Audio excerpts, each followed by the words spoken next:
Do you believe in any religion?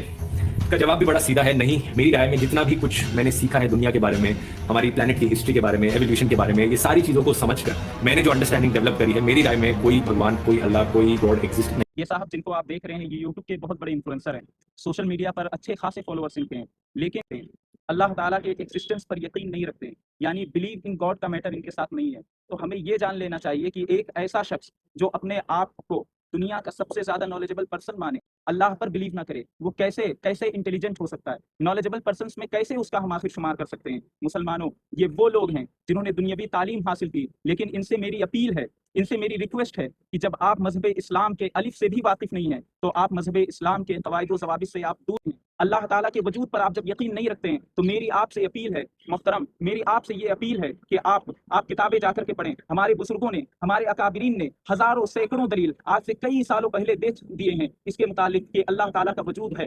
अल्लाह ताला वाजिबुल वजूद है। तो मुसलमानों, ऐसे बहुत से दलाइल हैं जो मैं दे सकता हूँ, लेकिन मैं उनमें से एक भी दलील का जिक्र तस्करा नहीं करता हूँ। मैं बस इतना कहता हूँ कि ये साहब जिस फोन से या जिस लैपटॉप से या जिस कैमरे से ये साहब अपनी वीडियो शूट कराते हैं सोशल मीडिया पे अपलोड करने के लिए, इनसे जा करके आप पूछिए कि आखिर ये फोन इनके हाथ में कहाँ से आया, आखिर ये फोन इनके हाथ में कहां से आया? यकीनन ये कहेंगे कि इसका कोई क्रिएटर है, किसी ने इस फोन को इन्वेंट किया है, तभी ये फोन इनके हाथ में आया। तो फिर जब हम पूछेंगे कि उस फोन को जिसने इन्वेंट किया है आखिर वो इस कायनात में कैसे आया, तो उस शख्स से जब हम जाकर के पूछेंगे तो वो भी यही कहेगा कि मेरे वालिदैन की वजह से मैं इस कायनात में आया और उनके वालिदैन की वजह से इस कायनात में आए। तो ये चीज हमें जानना चाहिए कि इस दुनिया में चाहे कोई भी मखलूक हो, चाहे इंसान हो, जिन हो या किसी भी किस्म के जानवर हो, वो किसी ना किसी सबब से ही दुनिया में आए हैं। बगैर सबब के कोई इस दुनिया में नहीं आ सकता है। अगर किसी के पास फोन है तो उसका इन्वेंट करने वाला कोई है, अगर कोई शख्स है तो उसके वालिदैन की वजह से वजूद में आया। तो ऐसे ही इतनी बड़ी कायनात दोस्तों, तो इसका भी कोई क्रिएटर होगा, इसका भी कोई खालिक होगा, इसका भी कोई बनाने वाला होगा। तो मुसलमानों, एक ऐसे शख्स